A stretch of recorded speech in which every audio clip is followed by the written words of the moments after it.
Namatay siya para bayaran ang kasalanan na yon, kaya hindi ka na magbabayad pa kailanman sa kasalanan na yon. Itinatanong ng iba, paano kung matapos kong tanggapin si Jesus ay hindi pa rin ako perfect at nagkasala pa rin ako? E di, hindi na naman ako ligtas? Kaya nga bayad na eh. Past, present, and future. Hindi lang yung past mo, pati future. Kaya ka binibigyan na ng assurance. Kaya merong sinasabi na, if we confess our sins, He is faithful and just. Ibig sabihin, ina-expect naman na bagamat nananalig tayo, hindi tayo magiging perfect dito sa lupa, magkakaroon pa tayo ng mga pagkukulang, at yun ay kailangan nating ipagtapat. Not to restore your salvation, but to restore your good relationship with God. Sure na yun. Pag sinabi mong, paano pag nagkasala ako, di hindi na naman ako saved? Di ibig sabihin pala, kaya ka nasa-save dahil wala kang kasalanan? Ganun lang yun sa equation. Kung ang kasalanan ay magpupadala sa iyo sa impyerno, therefore, pupunta ka lang sa langit kung wala kang kasalanan. Pero yung kasalanan nga ay nawawalang bisa dahil sa pananalig kay Jesus. Kaya siya tagapagligtas. Wala namang kakwenta-kwenta yung kaligtasan na yun kung matapos mong tanggapin at paniwalaan at nagkaroon ka ng imperfection, nadapa ka, nagkasala ka, wala ka na namang kaligtasan, baliwala na naman ang kamatayan ni Jesus. Wala naman palang kwenta yung kanyang pagliligtas dahil patsi-patsi lang, kapra-kapraso, hindi buo. Pero sinabi, if you hear His word and believed Him, and especially the Father who sent Him, you will no longer be judged. You have eternal life. You crossed over from death to life. And that should give relief and peace. Not abuse. Sasabihin ng iba, pagka po naman yan na itinuro, baka abusuhin ng mga tao. Walang tunay na nananalig kay Jesus, naniniwala sa Ama na nagsugo sa Kanya, ang aabusuhin yun. Nagkakasala ka, nagkukulang ka, dahil tao ka pa rin. God remembers that we are dust. And nobody will say, total, namatay naman si Jesus, sasamantalahin ko na, magkakasala na ako. Hindi tunay na pananalig yun. Pero ang tunay na nananalig, hindi naman siya technically nagiging perfect. Although spiritually, in the eyes of heaven, nagiging perfect siya dahil tinatakpan siya ng dugo ni Kristo. Kaya ang sino man na nasa Panginoon na nanalig kay Jesus, nagpaligtas kay Jesus, dapat hindi na natatakot sa kamatayan. Kuminsan, natatakot lang siguro sa paraan ng kamatayan. Na sana hindi na po ako masaktan, huwag na akong maaksidente, huwag mabarog ang ulo ko, huwag ako madaganan ng building, yung mga ganon. At siguro, normal lang na medyo magkaroon ka ng agam-agam tungkol sa proseso ng iyong kamatayan. Kaya yung iba, kung masusunod lang sila, gusto nila, naka-makeup, maganda ang damit, nakahiga, at nakatulog na lang. Sana nga ganon ang buhay, pero hindi laging ganon. Pero, tanggalin ang takot sa impyerno, tanggalin ang takot sa kamatayan, sa pag-uusga, kung ikaw ay nasa Panginoon na. At isama mo na rin, kapatid, ipasa Diyos mo na ang paraan ng iyong pagyao mula sa mundo, huwag mo nang problemahin kung paano yon. Diyos na ang nakakaalam noon. Romans 8:1, if you belong to Jesus Christ, you won't be punished. Why? Because Jesus was punished for you. Even in the court of law, to punish you and to punish Jesus, double jeopardy ang tawag doon. Hindi pwede na idemanda mo at parusahan mo ang isang tao doble for the same crime. And because yung ginawa ni Jesus para sa iyo ay inaaring ginawa mo para sa sarili mo, kaya tumatalab sa iyo yon. Pag pinarusahan na naman ikaw, matapos parusahan siya, double jeopardy na yon. Hindi yun pwede.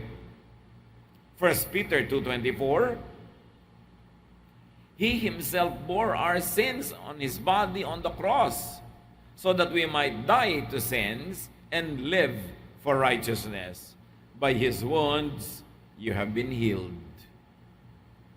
Dinala niya sa kanyang katawan nung siya'y napako sa krus ang lahat ng ating kasalanan.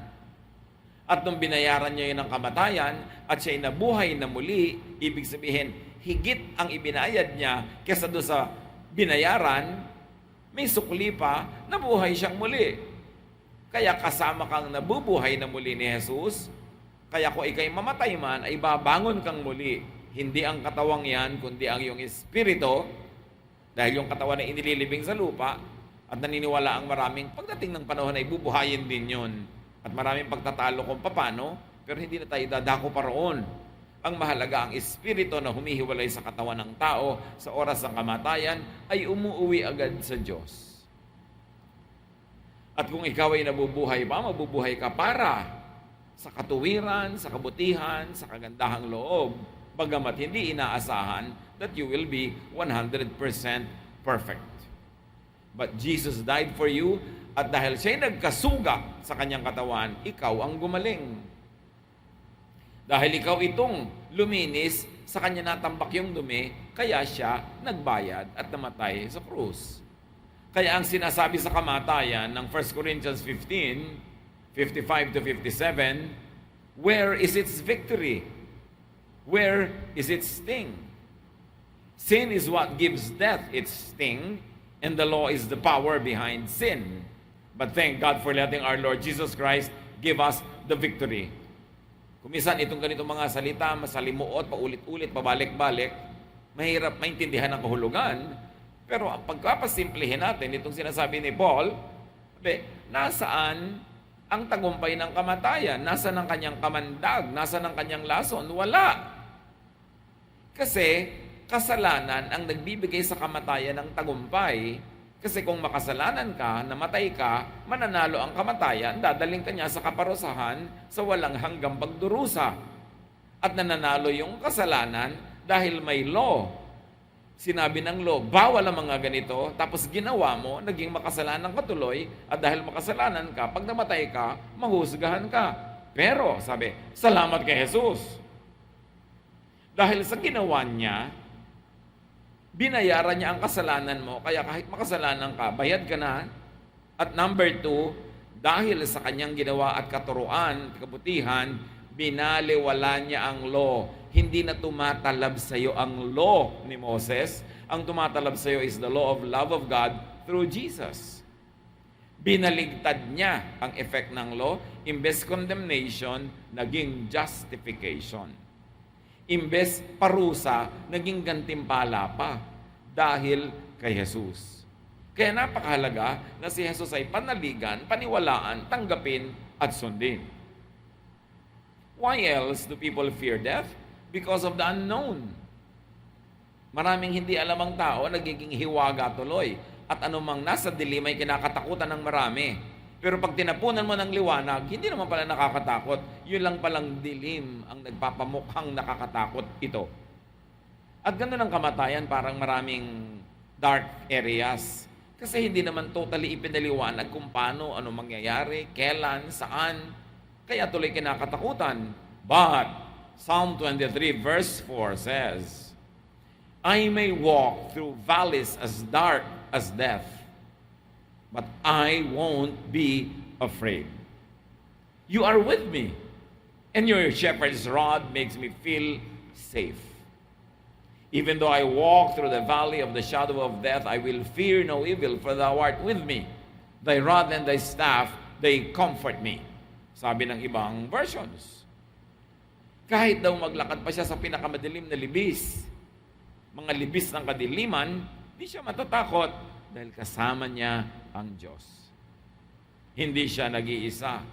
At yung pamalo ng Diyos ay parang pamalo ng isang pastol, na pamalo yon hindi sa pastol, hindi na pinapastolan ng mga tupa, kundi sa mga leon, mga tigre, mga wild animals na gustong saktan yung tupa.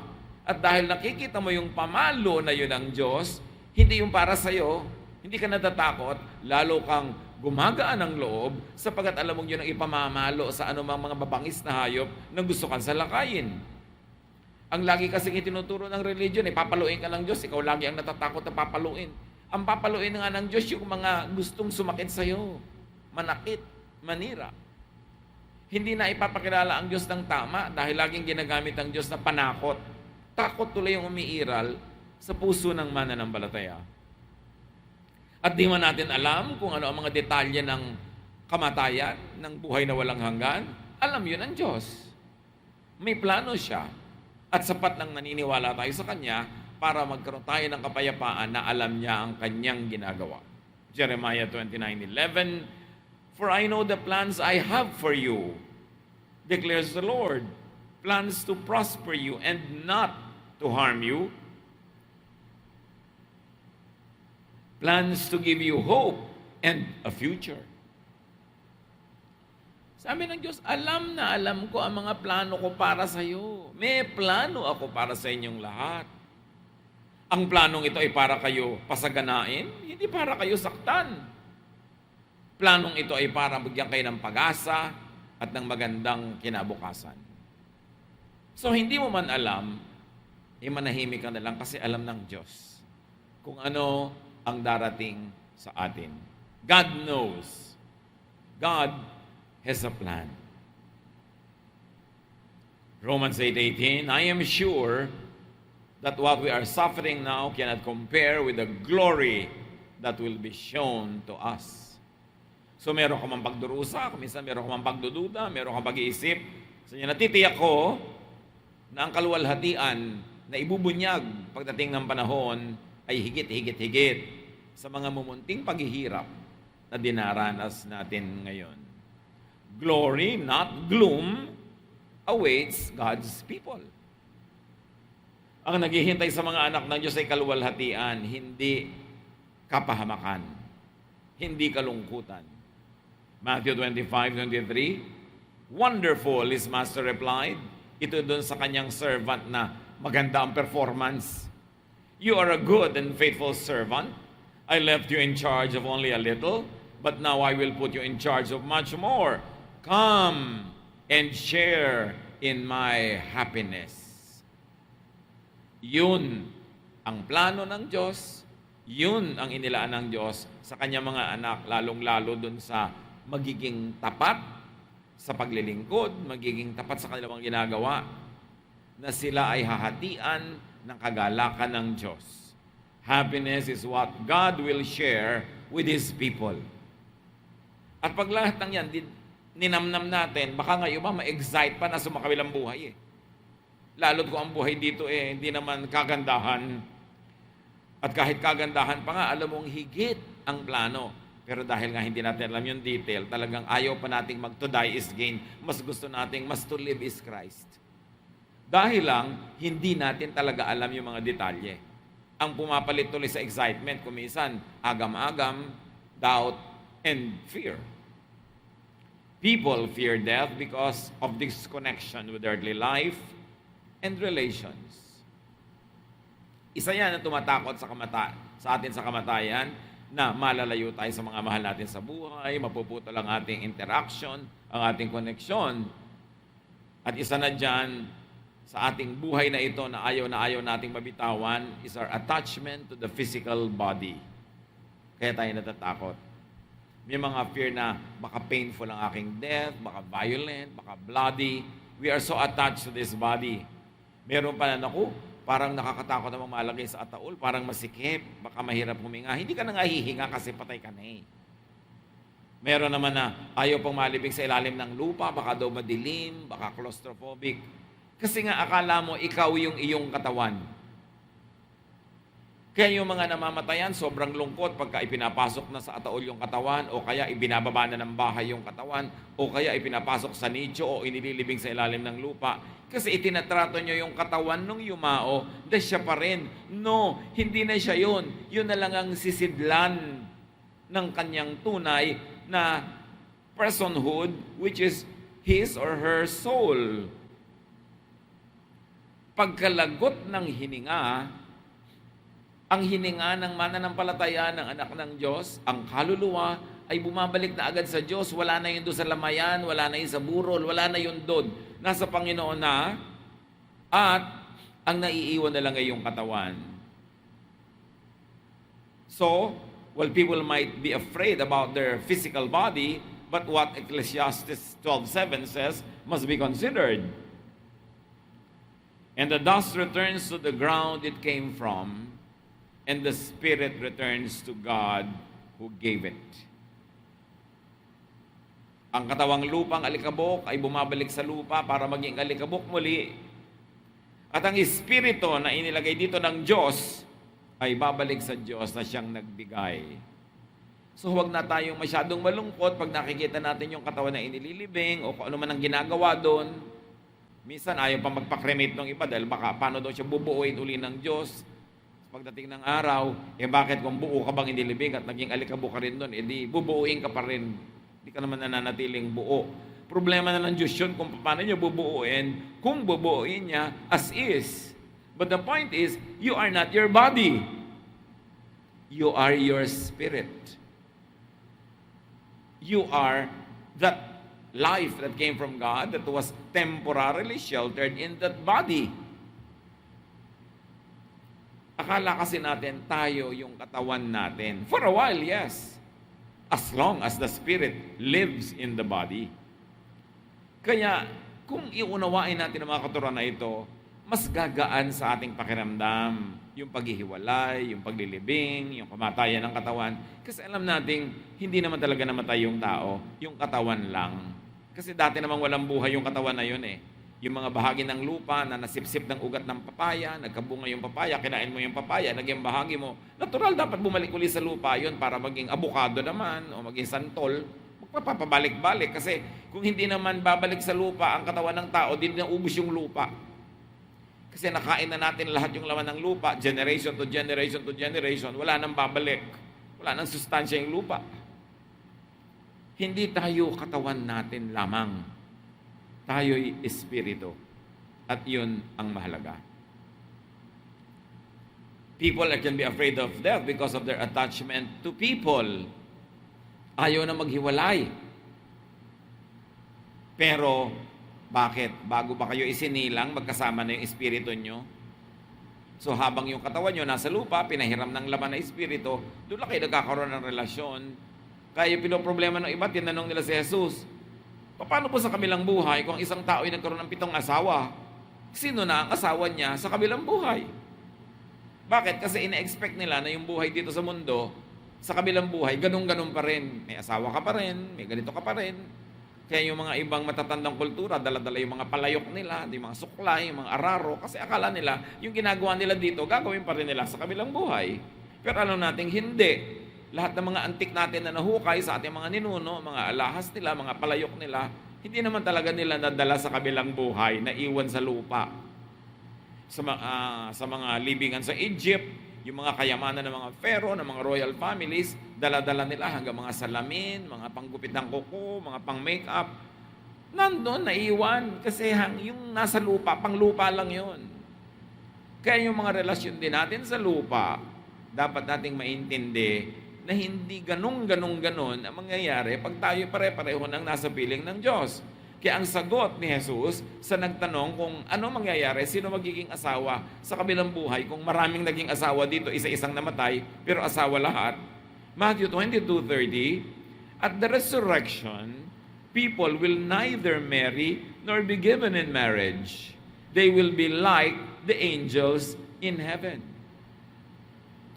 So sabi, huwag niyong asahan na magpapatuloy pa yung mga ganon. May maiiba. At lahat ng mananampalataya, lahat ng anak ng Diyos ay magmimistulang mga anghel. Mga banal, mga walang earthly attachments. At mapapawalan sila mula sa mga earthly cares and earthly worries, earthly jealousies and quarrels and contests. Kasi kung itutuloy mo lang doon yung sistema dito, tuloy din yung mga awayan, mga selos, mga galit, mga contest, maiiba yun. At yung detalye ng pagkakaiba-iba, hindi naman laging nilinaw, pero magtiwala na rin tayo na yung pagkakaiba nun is for the better. For the best, in fact. Some people fear death because of their attachment to earthly lifestyle. Tulad ganon, pinoproblema kung sinong mapapangasawa. 1 Corinthians 2:9, however, it is written, what no eye has seen, what no ear has heard, and what no human mind has conceived, the things God has prepared for those who love Him. No eye has seen, no ear has heard, no mind has conceived what God has prepared for those who love Him. So ano man ang ating pag-i-imagine ngayon, huwag na lang tayo magpagod kasi ang pinakamatayog, pinakamataas nating pag-iisip, kapos, hindi kayang magkasya sa ating utak yung kaluwalhatian ng inihanda ng Diyos para sa kanyang mga anak. Nakaka-excite isipin yung gano'ng mga bagay. Lalo sa napakarami ng nalasap na sarap at ginhawa at saya sa buhay, ang dami pa palang higit kaysa ron na naghihintay sa mga anak ng Diyos. Nung si Jesus ay nasa bangka na may kasama siyang mga disipulo at bumagyo, natakot ang mga disipulo na sila'y masaktan, lumubog, malunod at mamatay. Ginising nila si Jesus. Si Jesus naman, pinapayapa yung bagyo. Pero pagkatapos doon, sabi niya sa Matthew 8:26, "Why are you so afraid?